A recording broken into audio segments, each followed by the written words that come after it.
الحمد لله نحمده ونستعينه ونستغفره ونعوذ بالله من شرور أنفسنا ومن سيئات أعمالنا من يهده الله فلا مضل له ومن يضلل فلا هادي له وأشهد أن لا إله إلا الله وحده لا شريك له وأشهد أن محمدا عبده ورسوله يا أيها الذين آمنوا اتقوا الله حق تقاته ولا تموتن إلا وأنتم مسلمون يا أيها الناس اتقوا ربكم الذي خلقكم من نفس واحدة وخلق منها زوجها وبث منهما رجالا كثيرا ونساء واتقوا الله الذي تساءلون به والأرحام إن الله كان عليكم رقيبا يا أيها الذين آمنوا اتقوا الله وقولوا قولا سديدا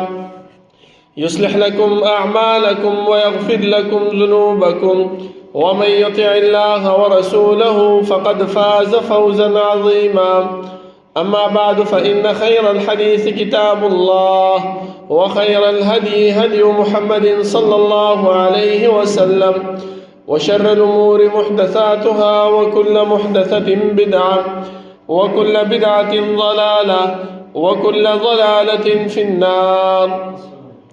أعوذ بالله من الشيطان الرجيم. بسم الله الرحمن الرحيم. قاف والقرآن المجيد بل عجبوا أن جاءهم منذر منهم فقال الكافرون هذا شيء عجيب أإذا متنا وكنا ترابا ذلك رجع بعيد قد علمنا ما تنقص الأرض منهم وعندنا كتاب حفيظ بل كذبوا بالحق لما جاءهم فهم في أمر مريج أفلم ينظروا إلى السماء فوقهم كيف بنيناها وزيناها وما لها من فروج والأرض مددناها وألقينا فيها رواسي وأنبتنا فيها من كل زوج بهيج تبصرة وذكرى لكل عبد منيب ونزلنا من السماء ماء مباركا فأنبتنا به جنات وحب الحصيد والنخل باسقات لها طلع نضيد رزقا للعباد وأحيينا به بلدة ميتا كذلك الخروج كذبت قبلهم قوم نوح وأصحاب الرس وثمود وعاد وفرعون وإخوان لوط وأصحاب الأيكة وقوم تبع كل كذب الرسل فحق وعيد أفعينا بالخلق الأول بل هم في لبس من خلق جديد اللهم صل على محمد وعلى آل محمد كما صليت على إبراهيم وعلى آل إبراهيم إنك حميد مجيد اللهم بارك على محمد وعلى آل محمد كما باركت على إبراهيم وعلى آل إبراهيم إنك حميد مجيد بسم الله الرحمن الرحيم ألهاكم التكاثر حتى زرتم المقابر كلا سوف تعلمون ثم كلا سوف تعلمون كلا لو تعلمون علم اليقين لترون الجحيم ثم لترونها عين اليقين ثم لتسألن يومئذ عن النعيم. الله رب العالمين أحكم الحاكمين د ټولو بادشاہ د ټولو زبردست هغه رب العالمین چې تمام کائنات خالق او مالک دی هغه الله چې تمام کائنات متصرف او منتظم دی هغه رب العالمین چې د هغې په صفاتو کې یو صفت فعال لما یرید دی رب العالمین چې څه کوي څه وخت چې کوي څرنګه چې کوي چا سره چې کوي کولی شي د الله رب العالمین نه څوک تپوس او پوښتنه نشي کولی وهم یسألون دا مکلف مخلوقات چې هر څومره دي خو هغه انبیا دي او که امت دی باچاهان دي او که رعیه ده مالدار دي او که غریب دی د هر یو فرد الله رب العالمین تپوس او پوښتنه کوي زما محترمو دا الله رب العالمین دا تپوس په دې خبره باندې دلالت نه کوي چې موږ په دې دنیا کې څومره وخت تېرو، کم عمل کو کم کار کو الله ته پته نشته دی نه، بلکې الله رب العالمین ته معلومات شته. خدا تپوس زموږ نه دې وجې نه کوي چې سبا موږ د الله رب العالمین د طرف نه ودرېږو او هغه چې موږ نه کم تپوس کوي د هغې تپوس نه موږ منکر نه شو، د هغه خپلو اعمالو نه موږ منکر نه شو. دې د وجې نه الله رب العالمین موږ سره کرامن کاتبین هم مقرر کړي دي. هغه موږ ته یوه خبره زموږ لیکي، زموږ د خولې نه که ښه خبره وځي هغه هم لیکي، که بده خبره وځي هغه هم لیکي، ښه اعمال چې کوو هغه هم لیکي، بد عمل چې کوو هغه هم لیکي. دا ټول هغه زموږ لیکي چې سبا موږ نه الله رب العالمین تپوس وکړي چې انسانه دا کار دې کړی و، ولې دې کړی و، د چا په طریقه دې کړی و، څومره دې کړی و، څنګه دې کړی و. دا ټول تپوسونه چې سبا موږ نه الله کوي نو موږ به ته وایو چې الله تا پیغمبر را لېږلی و، تا قرآن کریم را لېږلی و، تا په هغې کې موږ ته وینا کړې وه، نو موږ دا کارونه کړي دي. دې د وجې نه زما محترمو د الله رب العالمین لکونه او کروڑونه رحمتونه په جناب محمد رسول الله صلی الله علیه وسلم باندې چې هغه موږ ته د رب العالمین ذات او صفات، د رب العالمین اسماء او احکام، د الله رب العالمین وحدانیت طریقې راته وښودلې او هغه لارې او هغه طریقې هم راته وښودلې چې په هغې باندې عمل کولو سره موږ د رب العالمین رضا او جنت حاصلولی شو، او هغه لارې او هغه طریقې هم راته وښودلې چې په هغې باندې عمل ځان ساتلو سره موږ د رب العالمین د قهر او د غضب نه بچ کېږو. زما محترمو الله رب العالمین چې موږ د دنیا کې پیدا کړي یو، زموږ د دې دنیا د پیدایش مقصد هغه مهمل او بیکار نه و، بلکې الله رب العالمین موږ د خپل عبادت او د بندګۍ دپاره پیدا کړي یو چې انسانه ته چې مې د دنیا ته لېږلی څه دپاره؟ خپل وحدانیت دپاره، خپل د توحید د عام کولو دپاره، خپل د پرچار او د خپل د مشرۍ او خپل د الوهیت د عام کولو دپاره مې ته دنیا ته لېږلی. مونږ څه کوو؟ مونږ الله رب العالمین پرېښی دی، د الله رب العالمین وحدانیت پرېښی دی، د الله رب العالمین الوهیت هم پرېښی دی، بلکې خپل دنیا کې را ننوتي یو، خپل دنیا دغه ګرځولی دی چې زمونږ اول آخر په دې دنیا کې څه شی دی؟ دا مال ګټل دي، دا کسب ګټل دي، دا دنیا ګټل دي، نور پکې څه نشته دی نه، بلکې الله رب العالمین مونږ چې دې دنیا ته را لېږلي یو هغه صرف او صرف خپل د عبادت او خپل د بندګۍ دپاره را لېږلي یو. ځکه الله رب العالمین فرمایي چې الهاکم التکاثر، هلاک دي هغه کسان چې مال جمع کوونکي دي. تکاثر ویل کېږي هر انسان چې هغه ځان ته مال جمع کوي. او حدیث کې رسول الله صلی الله علیه وسلم فرمایي چې انسانانو تاسو الله رب العالمین دی دنیا ته خپل عبادت او د بندګۍ دپاره را لېږلي، د مال جمع کولو دپاره نه یې را لېږلي. او علما هم فرمایي چې مال چې کوم تا سره دی هغه ستا مال نه دی، بلکې هغه ستا نه وروسته ستا د ورثو مال دی. ستا مال کم یو دی؟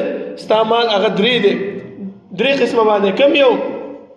کم چې تا وګټلو او ودې خوړلو هغه ستا مال دی. کم چې تا وګټلو او د هغې باندې جامې مامې جوړې کړې او چپلې دې واخیستلې او والې چولې او زړې دې کړې دا ستا مال دی.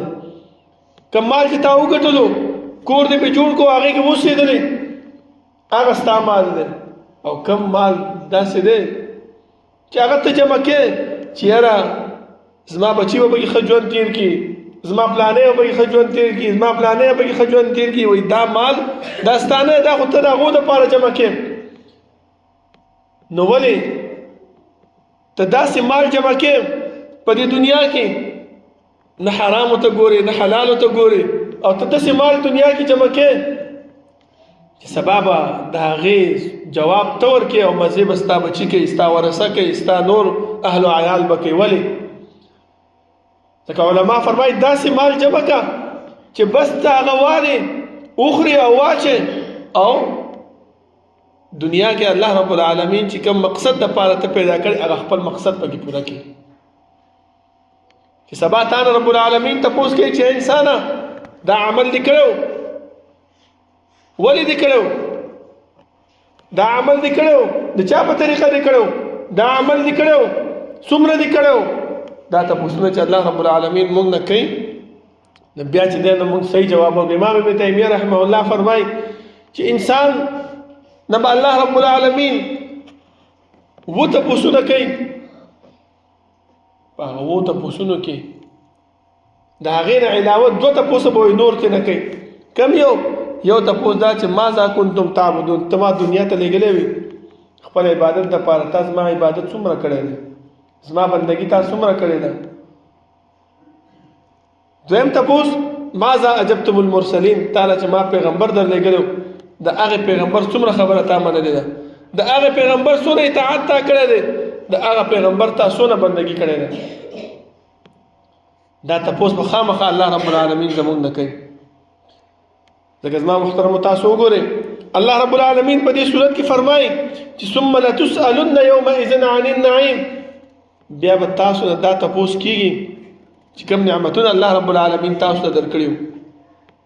وګورئ موږ له الله رب العالمین څونه غټ غټ نعمتونه راکړي دي، ګاډي دي او بنګلې دي او ښایسته جامې دي او ښایسته خوراکونه دي.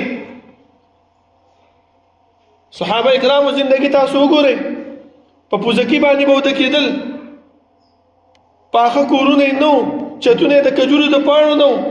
بیا هم الله رب العالمین هغو ته وایي ثم لتسألن یومئذ عن النعیم، دغه نعمتونه مې چې درکړي د دې به هم تاسو تپوسونه کېږي.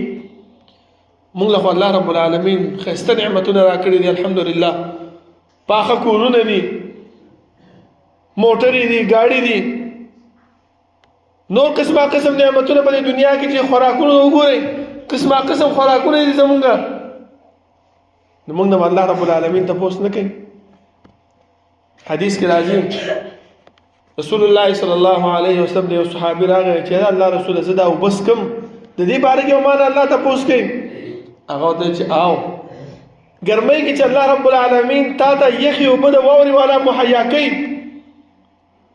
نو خامخا د دې اوبو په باره کې موږ تا ته تپوس کوي چې د هغې اوبو څښلو نه بعد تا د الله رب العالمین حمد او شکریه ادا کړې او که نه ادا کړې. مونږ کې مصیبت دا دی مونږ چې کله اوبه وڅښو نو د الحمدلله په ځای باندې څه کوو اواز وباسو. د اواز څه مطلب دی زما محترمو؟ ولې د دې په ځای باندې الحمدلله ولې نه وایو چې د الله رب العالمین حمد هم بیان شو، د الله شکریه هم بیان شو، او چې الله سبا مونږ ته تپوس کوي یا الله تا ماله دا نعمت راکړه، ما ستا حمد او ستا شکریه په هغې باندې ادا کړې وه. خو مونږ کې مصیبت دا دی چې مونږ څه کوو چې یخې اوبه وڅښو، ګرم چای وڅښو یا نور څه وکړو نو د ګوټ سره څه کوو اواز وباسو. زموږ والد محترم هغه چې کوم یو نوړی وخوري د نوړی نه بعد الحمدلله ووایي. یو ملګری ورسره ناست و تپوس یې وکړو چې شیخ صاحب دا ته څه شی کوې چې هره نوړی سره الحمدلله خو خلک د روټۍ نه وروسته وایي.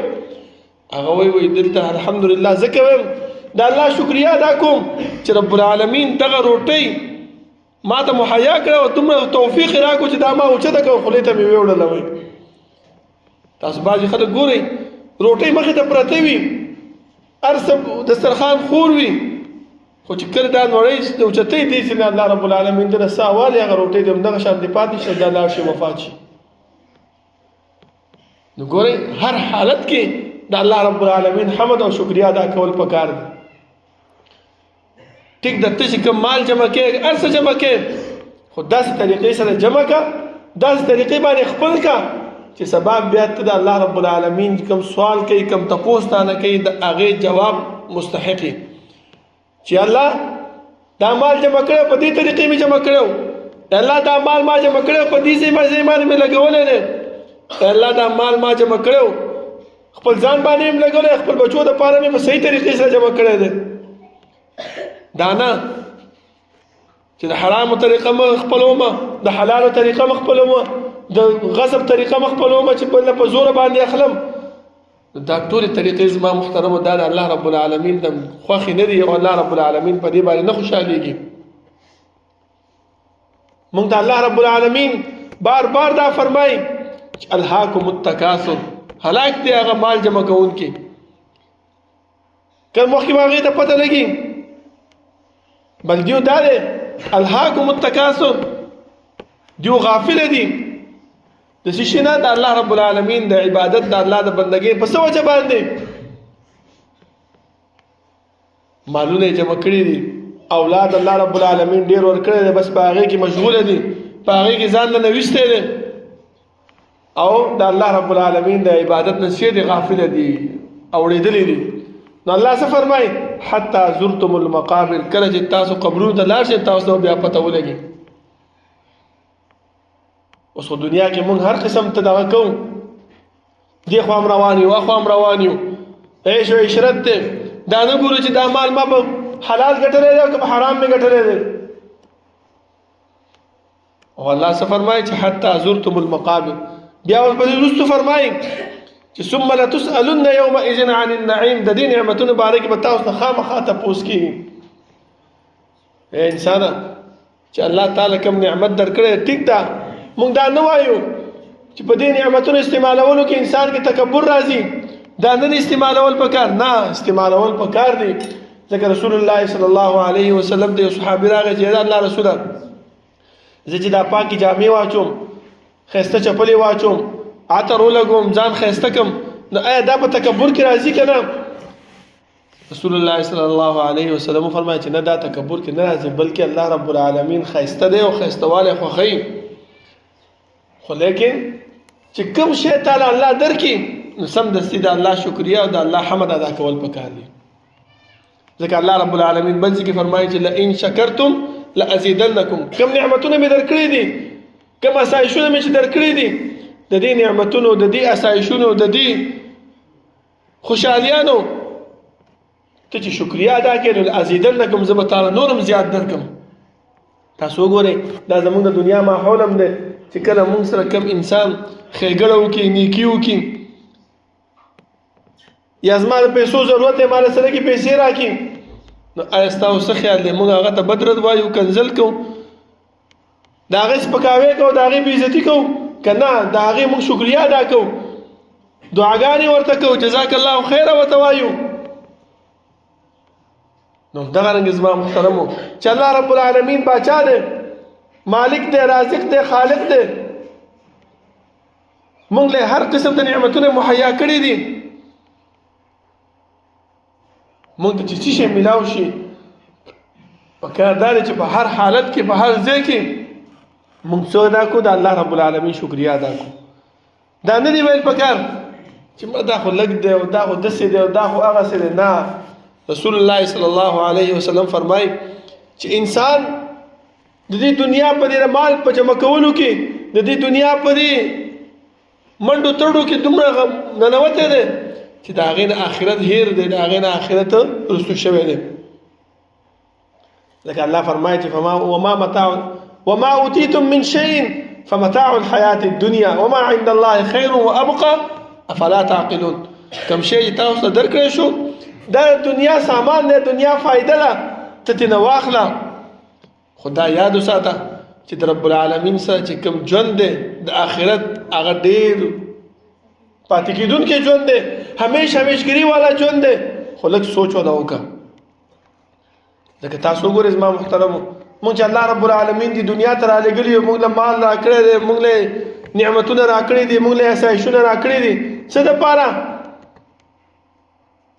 لکه د دې مثال داسې دی لکه یو انسان سکول کې، کالج کې سبق وایي، 3 میاشتې بعد 4 میاشتې بعد هغه سکول والا، هغه کالج والا د هغه نه څاري امتحان علي. اوس دا کس، دا شاګرد، دغه طالب که چېرته د دې امتحان دپاره ښه تیاری وکړي، ښه محنت وکړي، نو دا بیا په هغه امتحان کې څه کېږي؟ پاس کېږي، کامیابېږي. او که چېرته نه، فیسونه یې ورکړي دي او ښایسته جامې هم اچوي او یونیفارم هم اچوي او ښه دغه کې راځي، خو لیکن محنت او کوشش نه کوي، ستاسو څه خیال دی دا به د امتحان کې پاس شي؟ هېڅکله نه پاس کېږي. نو همدغه رنګ زما محترمو د الله رب العالمین دا دنیا زموږ د محنت او د کوشش دپاره جوړه کړې ده چې موږ په دې کې محنت وکړو، کوشش وکړو، د څه دپاره؟ د هغه ابد ژوند دپاره، د آخرت دپاره. صرف دې دنیا ته کار ونه وایو، دې دنیا ته دا ونه وایو چې یاره بس دا دنیا ده او دا دنیا ده او دا دنیا ده، نه، بلکې الله فرمایي چې دنیا هم ده، دنیا هم حاصله که، خو ورسره څه وکړه؟ د الله رب العالمین بندگی، د الله عبادت، د الله رب العالمین چې کم شي د پاره، کم کار د پاره ته دې دنیا ته رالېږلی هغه هم خپل کا، هغې نه هم فایده واخله، هغه هم حاصل کا، چې سبا تا نه الله رب العالمین تپوس کوي. بیا هم الله رب العالمین په موږ باندې دومره مهربان او رحیم او کریم دی چې هغه د امتحان سوالونه هغه موږ ته وښودل چې انسان دغه سوالونه به زه تا نه کوم. ګوره سکول والا، کالج والا کلم د پرچی سوالونه شاګرد ته نه ښایي، بلکې الله رب العالمین ښودلي دي. خو دا انسان د ذهن کې دا نه راولي چې یاره مړه سوالونه خو هسې آسان دي، راځه به څه منځونه کوي او څه روجې نیسي او څه زکات ورکوي او څه عمرې او حجونه کوي او څه عبادتونه کوي. نه، بلکې الله رب العالمین دغه سوالونه دا ستا د دې اعمالو پورې تړلي دي، ستا د دې بندګۍ پورې تړلي دي، ستا د دې محنت او کوشش پورې الله رب العالمین دا تړلي دي. که ستا عبادت، ستا بندګي، ستا محنت، ستا کوشش هغه صحیح و، هغه ښایسته طریقې سره، نو ته به دا سوالونه او جوابونه په ښه طریقې سره به ادا کړې او ښه طریقې سره به وکړې. ځکه حدیث کې راځي چې کله مسلمان قبر کې کېښوستلی شي، هغه دوه ملایک وله راشي، فرشتې وله راشي، هغه استادان وله راشي، هغه د امتحاني عمله وله راشي، تپوس ترې چې وکړي چې من ربک، ما دینک، من نبیک. که دنیا کې دې داسې وخت تېر کړی وي چې رب دې پېژندلی وي، پیغمبر دې پېژندلی وي، دین دې پېژندلی وي، هغه طریقو باندې ځان روان کړی وي، نو صحیح طریقې صحیح جواب به ورکړي. الله رب العالمین به ورته وایي چې د جنت کړکۍ کولاوه کوي، د جنت بستره واچوئ، خوشحالیانې به وي، آرام به وي، اسانتیا به وي. او که چېرته موږ په دې دنیا کې هغه طریقې سره ژوند نه تېر کړی کوم چې پیغمبر موږ ته ښودلی، کوم چې الله رب العالمین موږ ته ویلي دي، نو بیا به څه تپوس موږ نه وکړي چې من ربک، موږ به ورته وایو چې ها لا ادري، ما ته څه پته ده دا رب پکې څوک دی، من نبیک، پیغمبر یې څوک دی، زه څه خبر یم پیغمبر څوک دی. خلکو به ویلی چې دا نه داسې وکړه، دا نه داسې وکړه، بس زه د خلکو په خولو پسې روان وم. چا به ویل ما دا لرې کړه، دا خو وهابیان دي، چا به چې نه دا لرې کړه، دا خو پلانې قبیلې والا دي، دا خو پلانې پارټي ده، دا خو پلانې پارټي ده. ما به خپل سوچ نه کوه، خپل فکر به مې نه کولو، به د خلکو خبرو پسې تلمه. ما ته خو پته نشته چې دا پیغمبر پکې دا څوک دی، نبی پکې څوک دی، دین پکې څه شی دی، رب پکې څوک دی، الله څوک دی، ما ته په دې قصو باندې ما ته معلومات نشته دی. نو الله رب العالمین به وفرمایي چې ته د جهنم بستره واچوه، د جهنم نه ورته کړکۍ کولاوه کوي. دا وګوره سوالونه معلوم دي موږ ته، خدای څه پورې تړلي دي، زموږ د دې دنیا ژوند پورې تړلي دي. دنیا کې چې موږ څرنګه ژوند کوو، څرنګه وخت تېروو، هغې پورې دا زموږ معامله تړلی شوې ده. زما محترمو، نو که چېرته زموږ دا معاملات، زموږ دا ژوند، زموږ دا زندگی دا په صحیح طریقې سره روان وه، عبادت زموږ برابر و، ځان خلاصې پکې نه و، چې کوم مونځ کوو، کم تلاوت کو، کم عبادت کو، خالص د الله رب العالمین د رضا دپاره وکړو. دا نه چې جومات ته راځو دې دپاره چې د حاجي صاحب رانه خوشحاله شي چې یاره جومات یې جوړ کړی دی او څوک پکې راځي نه. منځونه دې لپاره راځو چې یاره یو بوج دی را باندې سر باندې پروت دی، داسې دا منځ وکړه چې ستا قصه خلاصه شي. نو دا منځونه، دا طریقې د الله رب العالمین خوښ نه دي. زما محترمو، دا یو بوج دی چې موږ د خپل د سر نه راکوزو. سبا به موږ الله رب العالمین ته څه جواب ورکوو، څه به ورته وایو؟ هغه به راته ووایي چې تا دنیا کې د ځان نه بوج کوز کړی او بس هغه د دنیا او ستا معامله ما سره خو هېڅ هم نشته دی. ملایکو ته به وایي چې پړ مخې جهنم ته راکاږئ. 40 کاله، 50 کاله، 80 کاله، 100 کاله چې زموږ کوم ژوند دی په هغې کې موږ ځان ستړی کړی دی. مونځ ته راغلي یو، تلاوت هم کړی دی، عبادتونه هم کړي دي، لیکن د الله رضا پکې نه وه، لیکن خلکو ته ښودلو. نو الله به وایي چې خلکو ته دې ښودلی دی، خلکو تعالی نعمت دغه در کړی دی، د هغې بدلې در کړي، ما سره هېڅ هم نشته، زه خپل کار کوم. الله رب العالمین نه دعا ده چې الله رب العالمین دې د دنیا د دې منډو نه موږ وساتي او آخرت طرف ته زموږ سوچ او فکر پیدا کړي. الله رب العالمین دې آخرت طرف ته زموږ کوشش جوړ کړي چې سبا موږ د الله رب العالمین خواله ورځو. د الله رب العالمین چې موږ نه تپوس کوي، چې د هغې د تپوس، د هغې د سوالونو موږ صحیح جواب ورکړو. أقول قولي هذا واستغفر الله لي ولكم ولسائر المسلمين.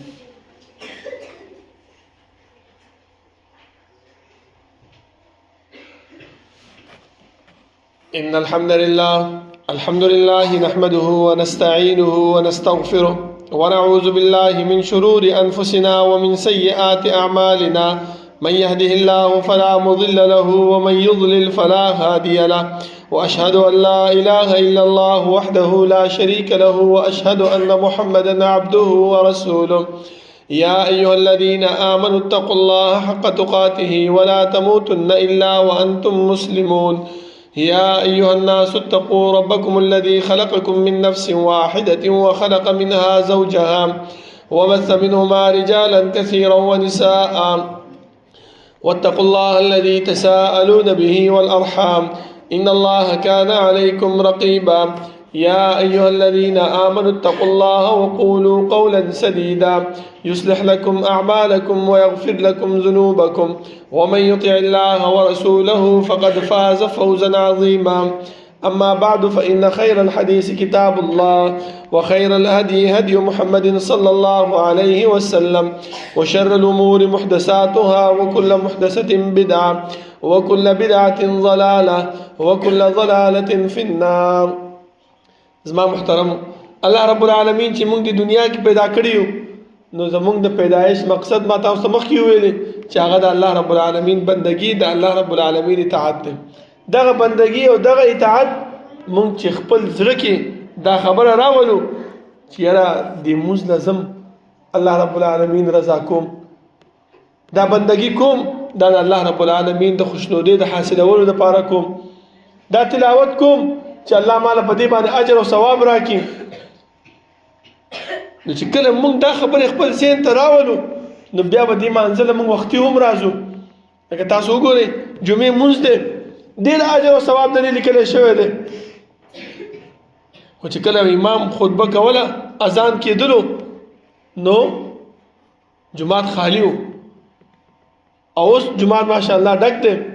دا په دې خبره باندې دلالت کوي چې موږ څه شی کوو، زموږ په زړه کې هغه د الله رب العالمین یره نشته دی. خو به دا وایو یاره بس منزله به ځان ورسو، دا خطبه به څوک اوري، ته نیمه ګنټه به ورته ناست یو. نه زما محترمو، بلکې په وخت باندې د اذان نه مخکې موږ ځان راورسو، صرف دې خبرې د وجې نه چې الله رب العالمین زموږ نه راضي شي، الله رب العالمین موږ له اجر او ثواب راکړي. چې سبا ما نه تپوس کوي چې انسانه ته د جمعې منزله ولې وختي تللی وې، زه به ورته یم چې الله تا په قرآن کې ویلي چې اذا نودي للصلاة من یوم الجمعة فاسعوا الى ذکر الله، جلدي وکړئ او زر راشئ. ستا پیغمبر ما ته ویلي چې دا د جمعې مونځ دا ټایم ما په 5 حصو باندې تقسیم کړی دی. په اول ټایم باندې چې څوک راغی دومره اجر او ثواب، په دویم ټایم باندې چې راغی دومره ثواب، په دریم چې راغی دومره ثواب. دا ثوابونه هغه ما ته ښودلي وو، ځکه زه وختي راځم. زما محترمو، نو هله به مونږ کامیاب یو. که نه دا خبره ذهن کې کېدو مړه دا امام صاحب به نیمه ګنټه تقریر کوي او دې ته به څوک کښېني او بس د مانځه ټایم له به لاړ شم مونځ به وکړم. ټیک ده مونځ به وکړي، لیکن هغه اجر او ثواب چې کوم پیغمبر ښودلی دی د هغې نه محرومه شو. مونځ خو وکړو، د مونځ ثواب میلاو شو، لیکن چې کوم اجر او ثواب پیغمبر ښودلی د هغې اجر او ثواب نه مونږ څه شو؟ محرومه شو، د هغې نه لاړو. نو پکار دا دی زما محترمو چې کوم عبادت کوو، کوم نیکي کوو، کوم د الله رب العالمین د خوشحالۍ او د خوشنودۍ کار کوو، ښه د زړه نه وکړو، هغې نه مخکېوالی وکړو، هغې باندې جلدیوالی وکړو، هغې د ځان په وخت باندې ورسو، نو هله به زمونږ ته کامیابي میلاویږي، هله به زمونږ بیړه پاري. زما محترمو که نه نو د هر څه نه مونږ پاتې یو، بس صرف دنیا کې به نښتې یو، دنیا به حاصلو او دنیا کې به آخر ته وخت به راشي چې مړه به شو، د الله رب العالمین د رضا کولو، د الله د خوشحاله کولو کوشش به نه کړی، بس جهنم به بیا زمونږ مقدر د جنت ته به مونږ محروم یو. الله رب العالمین د دعا ده چې الله رب العالمین د عمل کولو توفیق راکړي او الله رب العالمین زمونږ سوچ او فکر آخرت طرف ته پیدا کړي او د ایمان او د دې عبادت کې زمونږ د خوند پیدا کړي او زمونږ زړونو کې د دې عبادت لپاره د الله رب العالمین رضا او د الله خوشنودي واچي. أقول قولي هذا واستغفر الله لي ولكم ولسائر المسلمين. ربنا لا تزغ قلوبنا بعد إذ هديتنا وهب لنا من لدنك رحمة إنك أنت الوهاب.